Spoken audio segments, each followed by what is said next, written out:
안녕하십니까. CJB 모닝와이드 화요일 아침에 인사드립니다. 오늘은 장애인의 날입니다. 장애인에 대한 이해와 재활 의욕을 높이고 복지 증진의 계기를 마련하기 위해 제정된 날인데요.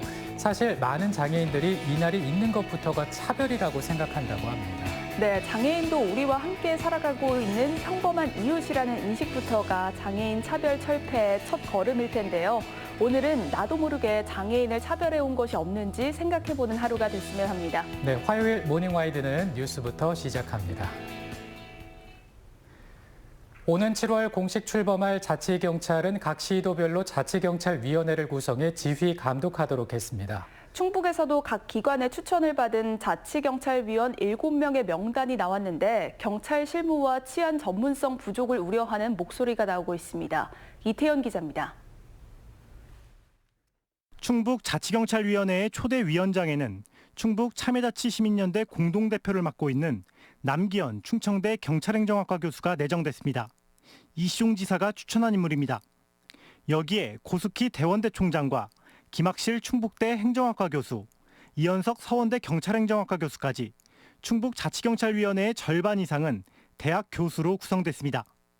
유재풍 변호사와 한흥구 전 도체육회 사무처장 등도 추천됐습니다. 앞서 경찰은 치안 전문가의 필요성을 언급하며 경찰 출신의 위원 선정을 주장해왔지만 경찰 출신으로는 윤 대표 전 총경이 유일하게 이름을 올렸습니다. 그 심의 기관에 같은 편을 가진 분들의 같은 생각을 가진 분들을 추천하는 것은 의회에서 그렇게 적당하지 않다 이렇게 본 거예요. 충청북도는 이들 7명에 대한 인사검증을 진행 중이라고 밝혔지만 각 기관에서 이미 자체 검증을 마친 만큼 모두 통과할 가능성이 높습니다. 하지만 각 기관의 추천 과정이 모두 깜깜이로 이뤄졌다는 것에 대해선 비판이 이어지고 있습니다. 위원 공모를 진행한 자치단체가 있는 데 반해 충북의 경우 공개적인 논의 과정은 찾아볼 수 없었습니다. 자치경찰제라는 게 기형적이든 어떻든 간에 새롭게 시작되는 거라서 도민들은 많은 기대를 해요. 근데 그런 기대에 부응할 수 있는 그런 참신한 인선은 아니었다. 조례 안에 문구를 놓고 보름 넘게 충청북도와 경찰 간 갈등이 벌어진 사이 조례안 이상으로 의미를 지닌 위원회 구성은 싱겁게 매듭지어졌습니다. CJB 이태현입니다. 지난 주말 영동군에서는 5인 이상 사적 모임을 금지한 방역 수칙을 위반한 채 7명이 함께 저녁 식사를 한 뒤 모두 병원으로 실려가는 일이 벌어졌습니다. 산에서 캐온 나무를 대수롭지 않게 먹었는데 알고 보니 과거 사약을 만들 때 쓰는 독초였습니다. 박원 기자가 취재했습니다. 영동군 상촌면의 한 마을입니다. 지난 17일 저녁 무렵 이곳에 사는 50대 남성 A씨 등 7명은 저녁 식사를 함께한 뒤 모두 갑작스런 복통을 호소하고 병원으로 긴급 이송됐습니다. 이들 일행 중 한 명이 산나물을 채취해왔는데 독초인 줄 모르고 뜨거운 물에 데쳐 먹었다 탈이 난 겁니다. 약초인 줄 알고 잘못 묻혀가지고 데쳐서 드셨는데 그 독초여서 혀에 마비가 오고 아주 상태가 좀 심각해가지고 병원에 실려간 걸로 알고 있습니다. 이들이 먹은 독초는 초호입니다. 초호는 과거 사약을 만들 때 사용될 정도로 독성이 강한 식물입니다. 이맘때쯤이면 그늘지거나 계곡이 있는 주변 야산에서 쉽게 찾아볼 수 있습니다. 특히 땅두릅과 생김새가 비슷해 일반인들은 산나물을 채취하다 자신도 모르게 가져오는 경우도 종종 있습니다. 아는 사람들은 잘 안 뜯게 되는데 모르는 분들은 또 이게 또 나물이라고 같이 뜯어서 데치서 드실 수가 있으니까. 전문가들은 부자나 천호 등 치명적인 맹독성 식물들이 자라나는 시기라며 산나물 섭취에 주의를 당부했습니다. 본인이 알지 못하는 이런 부분들은 주변에 약재상이거나 아니면 주변에 식물에 대한 정통한 분들에게 이 부분들을 여쭤보시고 꼭 필요한 경우에만 섭취를 하시는 게 좋겠습니다. 최근 10년간 자연독에 의해 발생한 식중독 환자는 전국 135명으로 이 가운데 30%는 3월부터 5월까지 봄철에 집중됐습니다. CJB 박원입니다. 제천시의회가 쌍용시엔이 옛 쌍용양회 산업 폐기물 매립장 조성 사업 백지화를 촉구하는 결의문을 채택하고 쌍용시엔이는 즉각 무모한 폐기물 매립장 조성을 철회하라고 주장했습니다.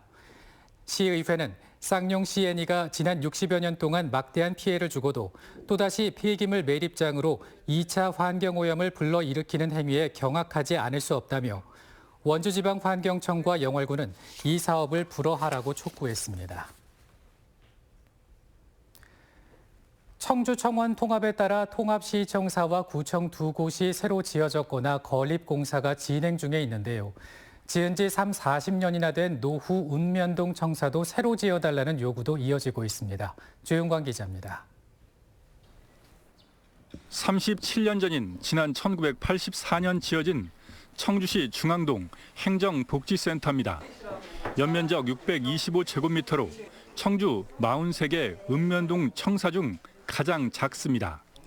동장실로 쓰는 4층을 증축하는 등 수차례 리모델링을 거쳤지만 공간이 좁아 주민들을 위한 여가 프로그램은 인근 경로당과 상가를 빌려 운영하고 있습니다. 게다가 주차장은 아예 없습니다. 주차장 문제가 제일 우선 첫 번째 문제고요. 주민자치 프로그램을 할 수 있는 그런 공간이 필요합니다. 그리고 이제 주민들이 오셔가지고 동행 오셔서 일도 보시고 차나 담소를 나눌 수 있는 옥산면 행정복지센터는 지은 지 40년이 됐습니다. 인근의 아파트 단지 입주로 인구가 18,000여 명까지 늘면서 행정 수요도 크게 증가하고 있습니다. 국사산업단지가 조성되고 복명동 농수산물 도매시장이 이전하면 인구가 2만 명을 넘어 읍 승격도 내다보고 있습니다. 읍에 대비한 새로운 청사를 짓는 것도 맞는다고 생각을 하고 있습니다. 지금 현재보다는 늘어나는 추세에 따라서 청주시 신청사와 상당, 흥덕구 청사에 이어 읍면동 청사도 노후화가 심한 곳을 신축해야 한다는 요구가 이어지고 있습니다. 하지만 복명 2 송정동과 운천 신봉동은 부지를 확보해놓고도 사업 우선순위에서 밀려나 있습니다. 코로나 사태라든가 시청사라든가 구청사 이런 데에 우선적으로 예산이 편성되기 때문에 아마 일부 예산이 부족한 것으로 알고 있습니다. 청주시는 다음 달 대읍 승격을 앞둔 오창읍 행복센터 신축 외에 수년 내 다른 읍면동 청사 신축은 계획하지 않고 있습니다. CJB 조윤광입니다. 물의 특성을 활용한 수중 재활시설은 여러 면에서 장점이 많지만 시설 유지비 등 부담이 만만치 않아 도내에는 그동안 한 곳도 없었는데요. 청주의 한 재활 전문병원이 충북 최초로 수중 재활시설을 마련했습니다. 안정은 기자가 보도합니다. 한 아이가 물리치료사와 리프트를 타고 물속으로 내려갑니다. 중력의 저항이 덜한 수중 운동 치료를 받기 위해서입니다. 34도 정도의 따뜻한 물속에서 아동의 근육 긴장도는 자연스레 낮아집니다.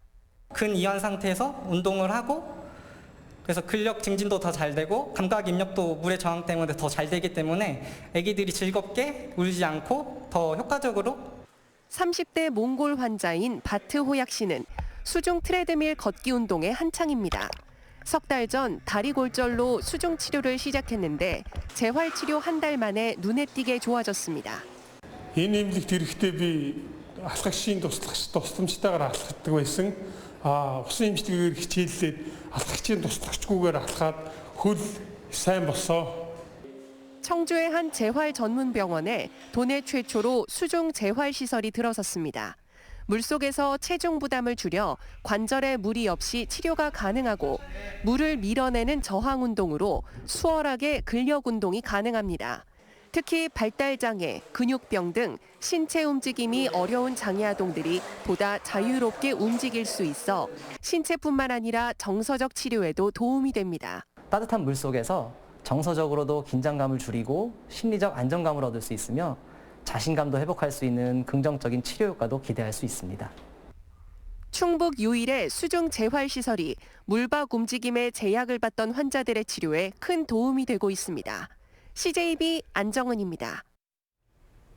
충청북도와 해양수산부는 청주시 정상동 밀레니엄타운에 1,046억 원을 투입해 건립할 미래해양과학관의 외관 디자인을 조선시대 수군의 전투선인 판옥선 형태로 결정했다고 밝혔습니다. 양 기관은 최근 도민들을 대상으로 디자인 선호도를 조사한 결과 이같이 결정했다며 2025년 상반기 개관을 목표로 올해 하반기까지 실시 설계를 마치고 내년 상반기에 착공이 가능하도록 절차를 밟기로 했습니다. 올해로 18회째를 맞는 청남대 봄꽃축제 영춘제가 봄을 봄, 희망을 봄이란 주제로 오는 24일부터 다음 달 9일까지 열립니다. 올해 영춘제는 코로나19 방역 지침에 따라 공연과 체험 행사를 제외하고 야생화와 수목분재, 목부작과 석부작 등 총 680점에 이르는 작품을 헬기장과 대통령 기념관 2층에 전시해 관람객들을 맞습니다.